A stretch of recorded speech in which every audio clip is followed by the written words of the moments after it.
বিসমিল্লাহির রহমানির রহিম।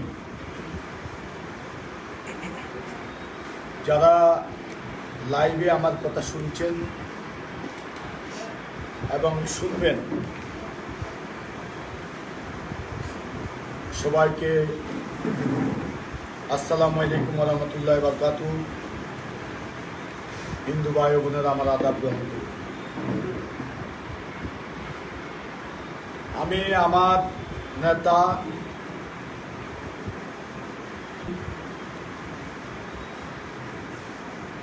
যুদ্ধকালীন নোয়াখালী মুজিব বাহিনীর অধিনায়ক মাহমুদুর রহমান বেলায়েত সাহেবের অনুরোধে আমি সিদ্ধান্ত নিয়েছিলাম আমি আর লাইভে যাব না, কিন্তু আজকে আমাকে আবারও আপনাদের সামনে আসতে বাধ্য করা হয়েছে। আমার কোম্পানিগঞ্জে আজকে যে তাণ্ডব চলছে একতরফা, একরাম নিজামের বাহিনীর তাণ্ডব, বাদল, খিজির, নুন নবী রাহাত বাহিনীর অস্ত্রের ঝঞ্ঝনানি, কোম্পানিগঞ্জ উপজেলার ইউনো ওসি তদন্ত কর্মকর্তার তাণ্ডব আজকে আমাকে বাধ্য করেছে আবার লাইভে আসতে। আমি এই কোম্পানিগঞ্জে বিগত করোনার সময়, করোনা প্রাদুর্ভাব যখন হয়েছিল, তখন থেকে মাত্র একটা ব্যক্তিকে কাছে পেয়েছি, সেটা হচ্ছে কোম্পানিগঞ্জ উপজেলা স্বাস্থ্য কর্মকর্তা মোহাম্মদ সেলিম সাহেব, এবং তিনি তার সহযোগিতা আমি কোম্পানিগঞ্জে করোনা প্রাদুর্ভাব থেকে মানুষকে রক্ষা করার জন্য প্রচেষ্টা চালিয়েছি। আমি আজকে তাই চিন্তা করেছি, যে সমাজ তার গুণী ব্যক্তিকে সম্মান করে না, সেই সমাজে গুণী ব্যক্তির জন্ম হয় না। যে সমাজ তার কাজের ব্যক্তিকে সম্মান করে না, সেই সমাজে কাজের মানুষের জন্ম হয় না। সেজন্য আমি 4-5 কে আমি করোনা দুর্যোগ মোকাবিলা অসামান্য অবদানের জন্য আমি আমাদের উপজেলা স্বাস্থ্য কর্মকর্তা মোহাম্মদ সেলিম সাহেবকে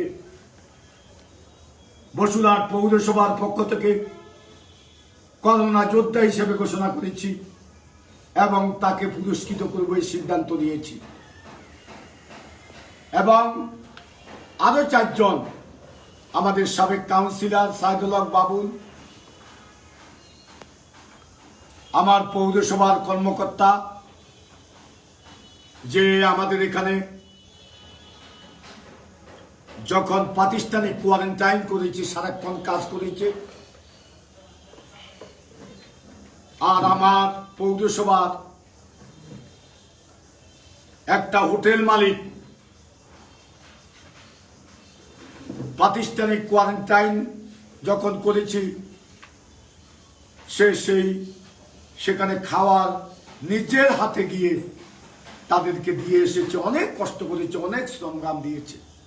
আর একটা সুইপার আমার পৌরসভার সারাক্ষণ এখানে প্রাতিষ্ঠানিক কোয়ারেন্টাইনে যারা ছিল তাদেরকে সেবা দিয়েছে। আমি সিদ্ধান্ত নিয়েছি এই 5 ব্যক্তিকে আমি পুরস্কৃত করব। সে লক্ষ্যে আজকে 3টার সময় আমার অফিস কক্ষে, কোনো মিলনায়তন নয়, কোনো সভাকক্ষ নয়, আমার অফিস কক্ষে 5 জনকে নিয়ে আমি তাদেরকে পুরস্কৃত করার জন্য এবং একটা সার্টিফিকেট দেওয়ার জন্য পৌরসভার পক্ষ থেকে সিদ্ধান্ত নিয়েছি। সিদ্ধান্ত নেওয়ার পরে এখানকার ইউনো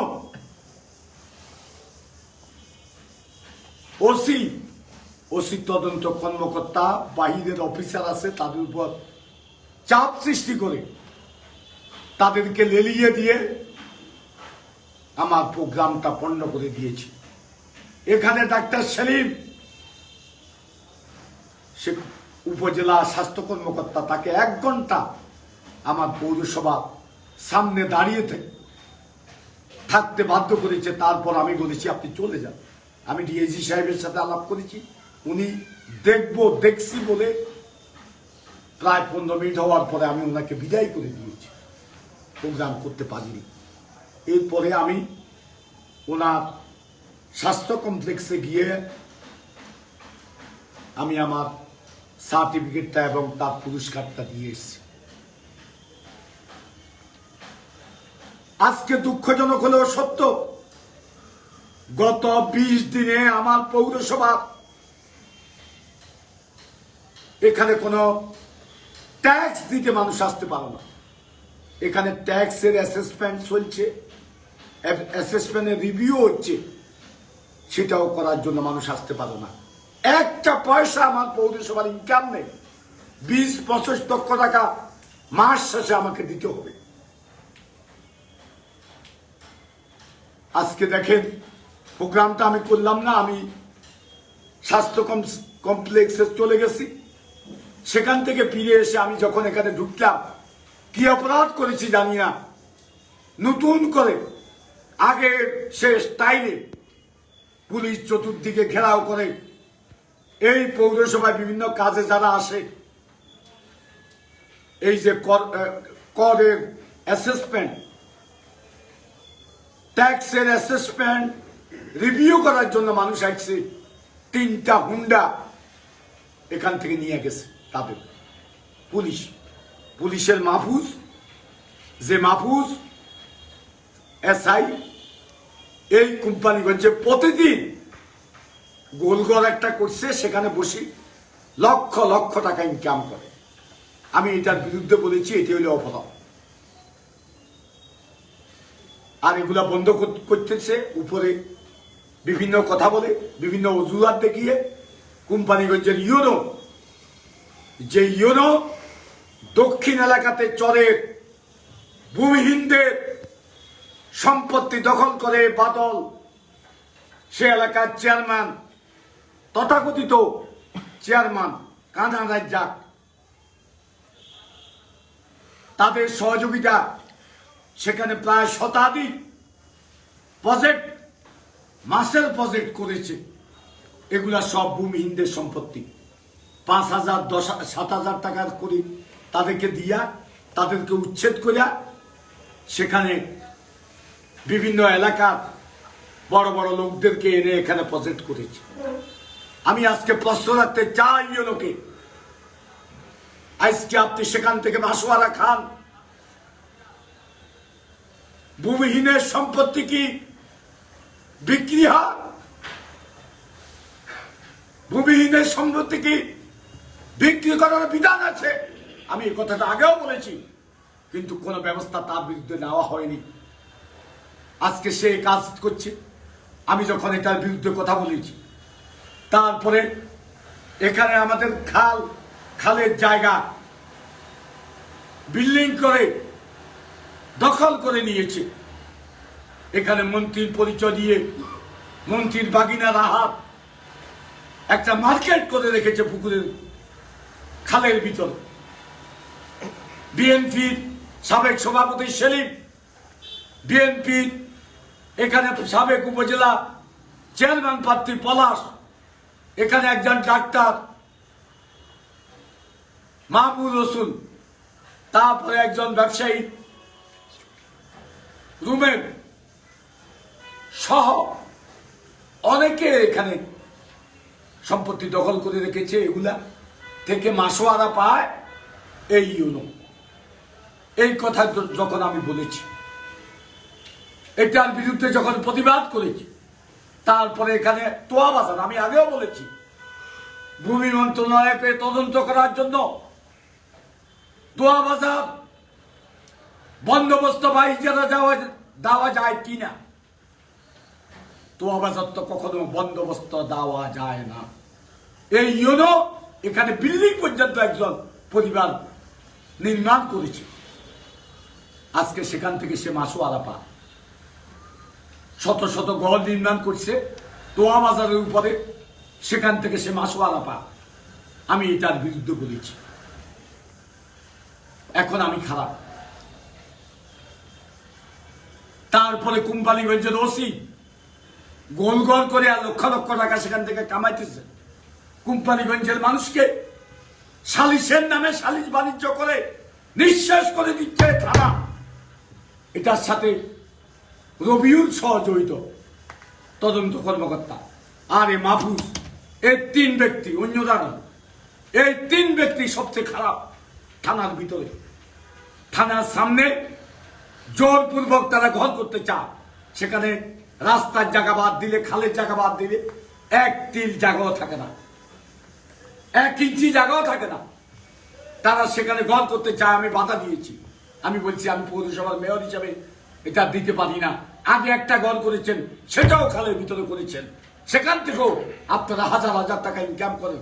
তারপরে আপনারা সরকারি একটা জায়গা দখল করি, সেখানে আপনারা এই যে বাঁশ ব্যাপারীর কাছে আপনারা ভাড়া দিয়েছেন। তারপরে যারা ওই যে এই যে দা শ্রেণী এগুলা বানায়, তাদের একটা ঘর করি, একটা শেড করি, সেখানে আপনারা ভাড়া দিয়েছেন। সেখান থেকে টাকা পান। আপনারা তো সরকারি বেতন পান, আপনারা কেন ওগুলো করেন? আমি যখন এটার বিরুদ্ধে বলেছি, আজকে তারা আমার বিরুদ্ধে উঠে পড়ে লেগেছে। আমার যারা অস্ত্রধারী সন্ত্রাসী, আমার প্রতিপক্ষ,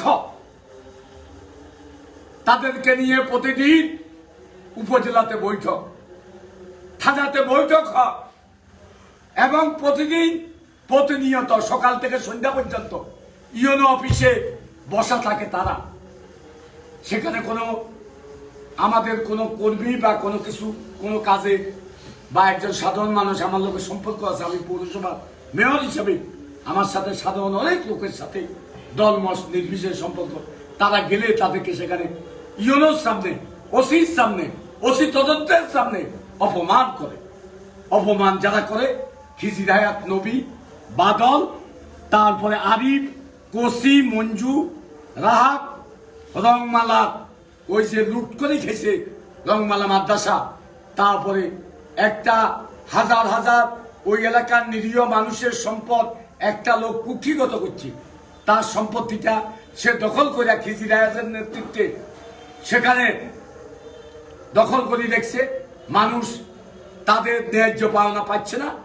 সেই রংমালা এই যে দুর্নীতিবাজ তথাকথিত প্রিন্সিপাল, এই যে লোম মামুন বলে তাকে, লোম মামুন সহ সেখানে এরা একটা নৈরাজ্যকর পরিস্থিতি, রাহাত এদের নেতৃত্বে একটা নৈরাজ্যকর পরিস্থিতি সেখানে সৃষ্টি করেছে।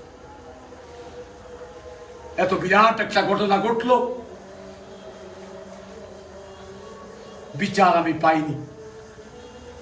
কি জন্য পাইনি? আজকে ওবায়দুল কাদের সাহেব এবং তার স্ত্রী নির্দেশে আমাকে হত্যা পরিকল্পনা করেছে। একরামুল করিম চৌধুরী, নিজাম আজাদি, বাদল, খিজির হায়াত, নবী, রাহাত সহ সন্ত্রাসীরা। তারপরে ফেনীর সফল মিয়াজি অস্ত্র সাপ্লাইনে, সে ইন্ডিয়া থেকে যে অস্ত্র আসে সে অস্ত্রগুলা সেখানেও বিক্রি করে, এই কোম্পানিগঞ্জ রাহাত এবং বাদলের মাধ্যমে বিক্রি করে। তারপরে এখানে জেহান উপজেলা চেয়ারম্যান, সে আজকে এখানে এই অস্থিতিশীল পরিবেশ সৃষ্টি করার জন্য এরা ঐক্যবদ্ধভাবে এখানে কাজ করছে।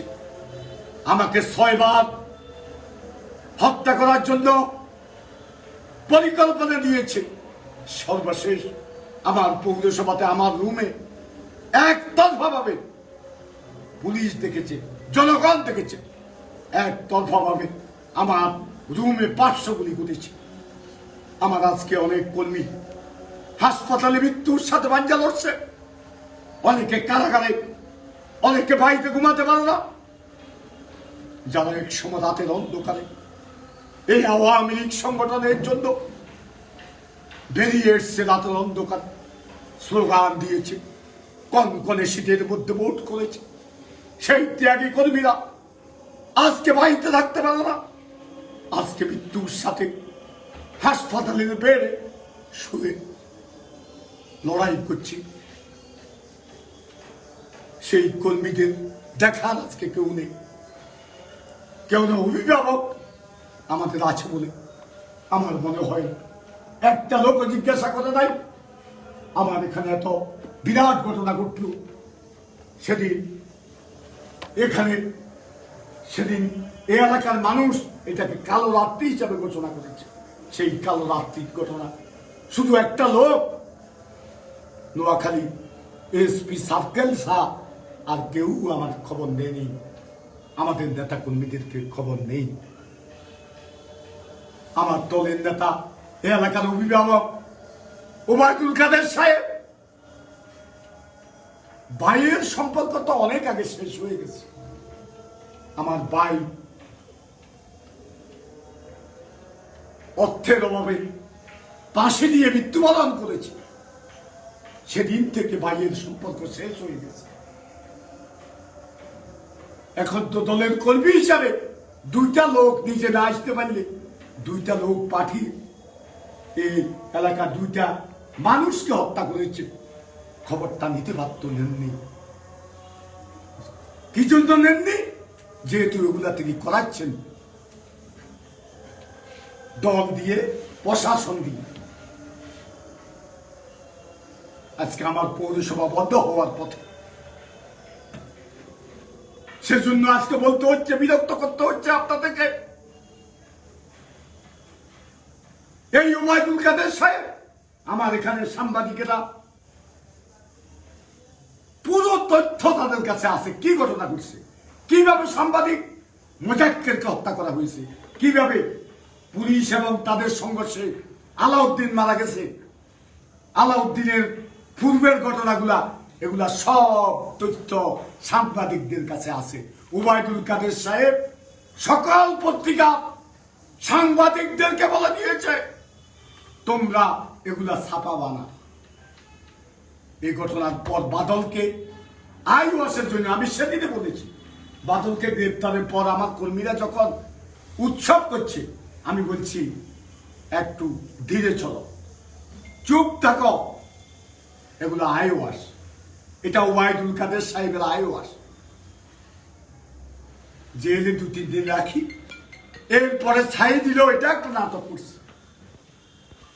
গত আমার মনে হয় 19 তারিখ না 20 তারিখ আপনার শুনানি হইল, তাকে 3টা মামলার মধ্যে একটা মামলায় জামিন দিছে, কোর্ট জামিন দিয়া 2টা মামলার 25 তারিখে শুনানি দিয়া এরপরে কোর্ট নেমে গেল।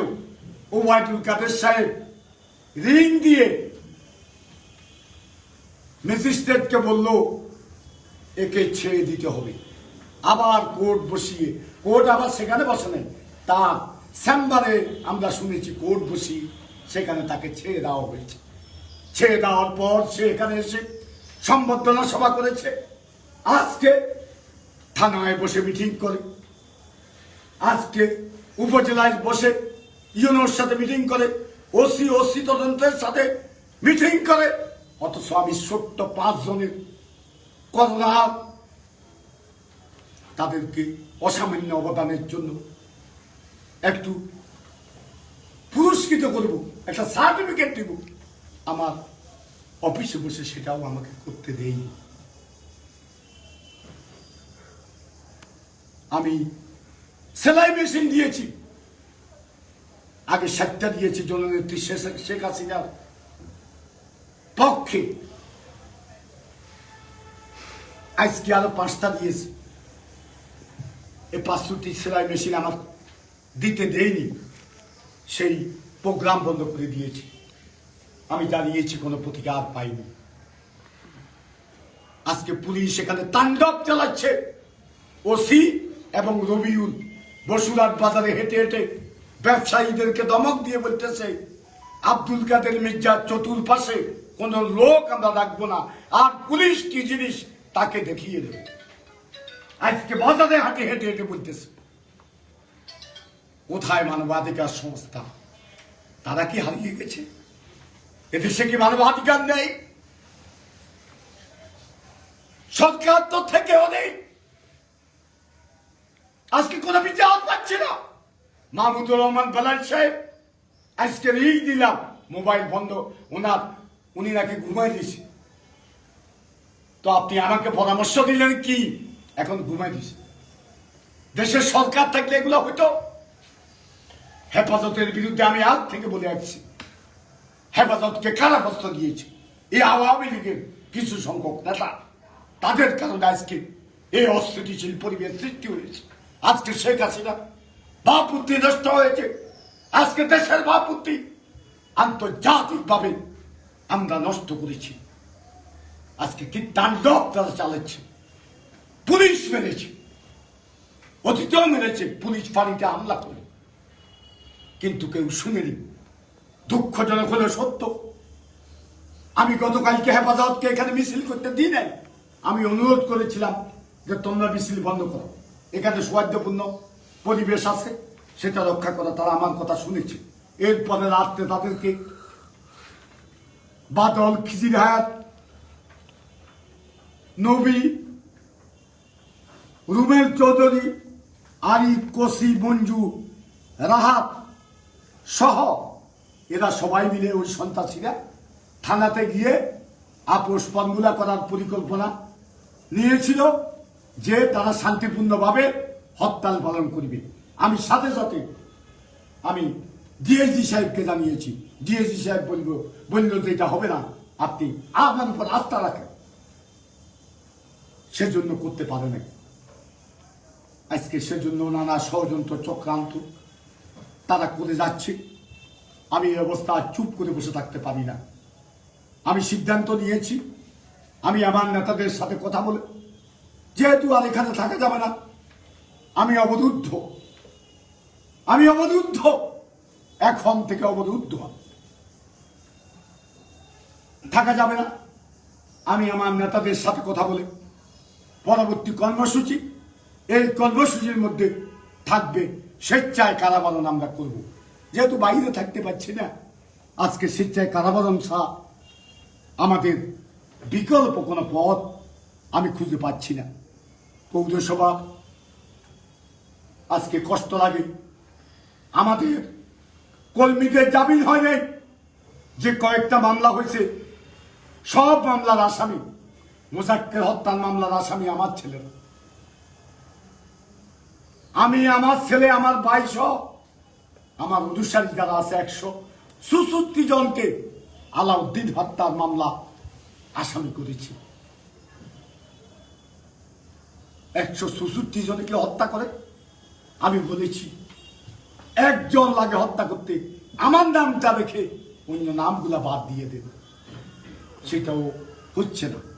আমি মাননীয় প্রধানমন্ত্রীকে বলেছি, আমার ছেলেটা ঢাকাতে পরীক্ষা দিচ্ছে, আপনি তাকে কেন আজকে মামলায় দিল, আপনি একটু বিষয়টা দেখেন।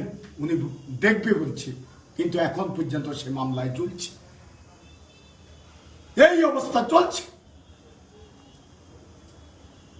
আজকে গত কয়েকদিন এখানে কয়েকদিন শান্ত ছিল। এখানে কোম্পানিগঞ্জের ওই যে বহু অপকর্মের হোতা কোম্পানিগঞ্জ উপজেলা চেয়ারম্যান, যিনি কোম্পানিগঞ্জের সমস্ত অস্ত্রধারীদেরকে আশ্রয় প্রশ্রয় দেয়, সেই শাহাবুদ্দিন আসার পর থেকে এখানে পরিবেশ আজকে নষ্ট হয়ে গেছে। প্রশাসন একতরফা, বিশেষ করে ইউনো, ওসি এবং তদন্ত কর্মকর্তা, এই তিনজন বেপরোয়া হয়ে গেছে। মাইক একদিন বাজবে, যারা ষড়যন্ত্র করছো তাদেরকে বলবো, মাইক বাজবে। সরকারি প্রশাসনের যারা আজকে আমার অফিসে দিছে, আমি বিরোধী দল থাকতো আমার সাথে এই আচরণ করে নাই। আজকে যে আচরণ পুলিশ অফিসাররা এখানে আমার অফিসের সামনে আমার সাথে করেছে, বিরোধী দল থাকতে আমাকে সমীহ করেছে। যখন বিএনপি ক্ষমতায় ছিল আমাকে সমীহ করত, আজকে এখানে অপমান করেছে। আমাকে বলে আপনি উঠে যান, কি ব্যবসা চেহারা কি?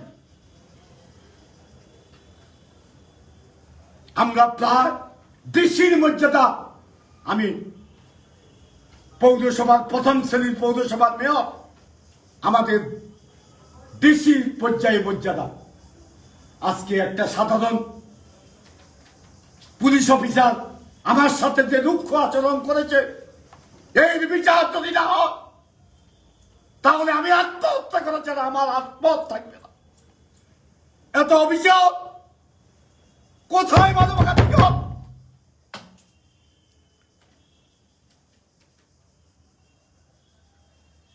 47 বছর রাজনীতি করেছি, এটাই পেয়েছি দল থেকে।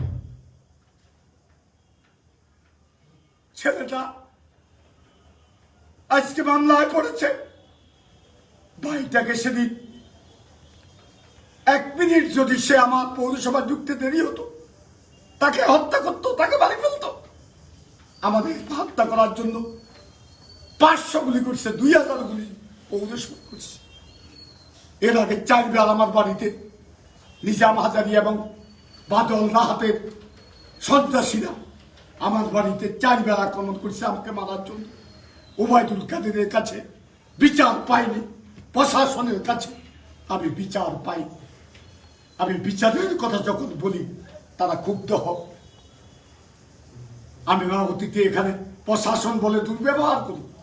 অতীতে নোয়াখালীতে এসপি শরীফ সাহেব ছিল, ওনাকে জিজ্ঞাসা করেন আমাদের সাথে কি সম্পর্ক ছিল। তারপরে নোয়াখালীর ডিসি তন্ময় মজুমদার, আজকে সে নেই, যে সহযোগিতা আমাকে করে গেছে আমি আজীবন স্মরণ রাখবো। এখানে অনেক ইউনো ছিল, আজকে মারা গেছে স্মরণ পড়ে। এই যে করোনায় মারা গেছে জামিল না, এই যে ইয়েতে করোনায় মারা গেছে এখানকার ইউনো ছিল, ইয়েতে যা দুদকে চাকরি করত, উপপরিচালক ছিল, তিনি ছিলেন, অনেকেই ছিলেন। তারপরে ওসি, এই যে এখন ঢাকাতে আছে, নাম কি, সাজেদ, এরা তো এই ইমিডিয়েট ছিল। 2-1 ওসির সাথে প্রথম একজন পদ্মেদাব্বি আমার সাথে ভুল বুঝাবুঝি হয়েছে। সেটা হইল আমার বাড়িতে আক্রমণ করছে, কোনো বিশ্বাস যখন পাইনি আমি তার সাথে ভুল বুঝাবুঝি হয়েছে। আরেকটা ভুল বুঝাবুঝি হয়েছে, এই জায়গা ঘর দেওয়ার জন্য বলছে। এর আগে ওসি সে একটা বিয়েও এখানে করছে, তার আগে বাচ্চা আছে, বউ আছে, এজন্য তাকে আমি পছন্দ করতাম না। এছাড়া কার সাথে আমার জগা হয়েছে? আগের ইউনো যেটা চলে গেছে সেটা করোনার সময় কোনো সহযোগিতা করে নাই। এখানে ইয়ে আছে, টিএস সাহেব আছে, জিজ্ঞাসা করবেন তাকে মসজিদে ঢুকাই। 12টার এদিকে কখনো সে অফিসেও আসে না। আমার এখানে পাকিস্তানি কোয়ারেন্টাইন একদিন এসছে, দেখি চলে গেছে বাইক থেকে, ভিতরে তো ঢুকে দেয়। এজন্য তার সাথে আমার বিরোধ হয়েছে। আর কার সাথে আমাদের বিরোধ হয়েছে? কোন পুলিশের সাথে আমার বিরোধ হয়েছে? কি দরকার? আমি ঢাকাতে কোনো অফিসে যাই না, আমাদের মন্ত্রী মহোদয় অফিসেও আমি যাই না তদবির করার জন্য। কেউ যদি বলতে পারে জিপ্পা কেটে দেব। আর অস্ত্রবাজি রাজনীতি আমি করি না। আমি খোদাকে আজির নাজির জেনে বলছি, আমি অস্ত্রবাজি কখনো যতদিন বেঁচে আছি আমি এটা করবো না। যেদিন আমি অস্ত্রের রাজনীতি করবো সেদিন আমার মৃত্যু হোক। আমার নিরীহ কর্মীদের উপর এভাবে অত্যাচার করবে, জুলুম করবে। আজকে জামিন পায় না, কারাগারে আজকে কষ্টে দিনে আদিবাদ করছে, অনেকে অসুস্থ, জবাব দিতে পারি না। বাড়িতে অনেকে আসলে অস্ত্রধারীরা আঘাত করে। 9 নম্বর ওয়ার্ডের তাদের সন্ত্রাসী অস্ত্রধারী শাকেই আমাদের 3 নম্বর ওয়ার্ড বসুরহাট পৌরসভা 9 নম্বর ওয়ার্ডের শাকেই 3 নম্বর ওয়ার্ডের রাসেলকে গত পরশুদিন রাত্রে অস্ত্র নিয়ে তার বাড়িতে দাওয়া করছে। বাদল তার এলাকায় আমার 2 জন কর্মীকে নিজের হাতে তাদেরকে মেরেছে। তারপরে সব বাড়িতে বাড়িতে বাদল এবং তার সন্ত্রাসীরা গিয়ে হুমকি দিচ্ছে থানাতে, ওসি এবং তদন্ত অফিসারের সামনে। এরা বলে আরিফ, তারপরে কসিম, মঞ্জুর আহাত, রংমালা, লোমালা হুজুর, খিজিরায়াত নবী, এরা একজন শিক্ষক গেছে আমার এখানে একটু আমাকে পছন্দ করে দেখার জন্য আসে, সে কোনো রাজনীতি করে না। কয় তাকে ওই যে দিছে, এটারে কি কয়, অজ্ঞাত নামাজ এখানে সেখানে একটা নাম ঢুকে দিল। এটা ইয়েকে নির্দেশ দিতেছে। আমি বলে ফাগল মির্জার দালাল কার সামনে বলতেছে? তদন্ত কর্মকর্তা রবিউলের সামনে। আমি পাগল, এটা আরিফ সহ এরা বলতেছে। থাকার আমাদের লোকজন তো যাওয়ার সুযোগের, তারা সেখানে গিয়ে আজকে আমাদের সাধারণ সমর্থক আমাকে পছন্দ করে, তারা গেলেও তাদেরকে সেখানে লাঞ্ছিত করে। উপজেলার তারা গেলে তাদেরকে লাঞ্ছিত করে। আজকে আমি অবরুদ্ধ। আমার এখানে যারাই উঠতেছে হুন্ডা টুন্ডা নিয়ে আসছে, 3-4টা হুন্ডা ইতিমধ্যে আমি নিচে গেলে বলতে পারবো আরো কয়টা নিচে। 5টা হুন্ডা নিয়ে গেছে। এই অবস্থা চলছে। এই অবস্থা আমি আন্দোলনের কর্মসূচি আমি শুনবো না কারো কথা। আমি তো অনেকদিন চুপ ছিলাম নেত্রীর কথা, আমি অনেকদিন চুপ ছিলাম। আর কত চুপ থাকবো, কত সম্মান, কত আমার কর্মীরা লাঞ্ছিত হবে। আমি তার প্রতিকার আল্লাহর কাছে চাই। কেউ করবে না, আমি জানি। এদেশে সত্য কথা বলা যাবে না। আমি যখন একটা অবাধ সুষ্ঠ নিরপেক্ষ নির্বাচনের কথা বলেছি, আমার অপরাধ। মওদুদ আহমদ সাহেব মারা গেছে, তার ভুল ত্রুটি থাকতে পারে। রাজনীতিতে কে সবাই শুদ্ধ? আমি কি সব শুদ্ধ করছি? ভুল করতে পারে। একটা লোকের মৃত্যুর পর তার সাথে কিসের বিরোধ? তার জন্য গেট করেছি, 3 দিনের শোক করেছি। তার শোক সভা পণ্ড করে দিয়েছি। আমি নাগরিক শোক সভার আয়োজন করেছি, পণ্ড করে দিয়েছি। পুলিশ দিয়ে পিটাইছে আমার কর্মীদেরকে, বসুরহাট বাজারের ব্যবসায়ীদেরকে। তারা যখন আমার উপর হামলা করছে, প্রতিবাদ করছে, পুলিশ তাদের উপর হামলা করে। আজকে তারা অনেকে ঘর থেকে বের হওয়া পরে তাদের পাশা লাল করে ফেলছে পুলিশে পিড়ি ব্যবসায়ীদের। একই অত্যাচার, একই চুলাও, একই শাসক। আপনি কি বলতে পারবেন রাজনীতির বিরুদ্ধে? আজকে টাকাওয়ালারা বাংলাদেশের রাজনীতি নিয়ন্ত্রণ করে। আমরা এই কথা বললে সরকারের বিরুদ্ধে নাকি যা? আমি তো শেখ হাসিনার উন্নয়নের কথা সবসময় বলি, আমি বঙ্গবন্ধুর কথা বলি, আমি শেখ রাসেলের কথা বলি, আমি সজীব ওয়াজের জয়ের কথা বলি, যেটা সত্য সেটা বলবো। আমি সাইমা ওয়াজেদ পুতুলের কথা বলি, তারা নীতি নৈতিকতা নিয়ে রাজনীতি করে। মহামেন্দ্র প্রেসিডেন্ট আব্দুল হামিদ সাহেবের কথা বলি, যিনি সব সময় এমপি হন। আমি তাদের কথা বলবো। আর বঙ্গবন্ধু পরিবারেও কেউ যদি অনিয়মের সাথে থাকে, জনশ্রুতি আছে, জনশ্রুতি একটা ডকুমেন্ট, তাদের পক্ষে আমি কথা বলতে পারি না। এই সামসাগিরি রাজনীতি আমি করব না, স্পষ্ট। আমি সাহস করে সত্য কথা বলবো, আমি অপরাজনীতির বিরুদ্ধে কথা বলবো, আমি ভোট চুরির বিরুদ্ধে কথা বলবো, আমি দুর্নীতির বিরুদ্ধে, প্রশাসনের দুর্নীতির বিরুদ্ধে, রাজনৈতিক দলের নেতাদের দুর্নীতির বিরুদ্ধে আমি কথা বলবো। এখন জেলে যাওয়ার জন্য প্রস্তুত, আমাকে জেলে নিয়ে যাও। জয় বাংলা, জয় বঙ্গবন্ধু, বাংলাদেশ চিরজীবী হোক।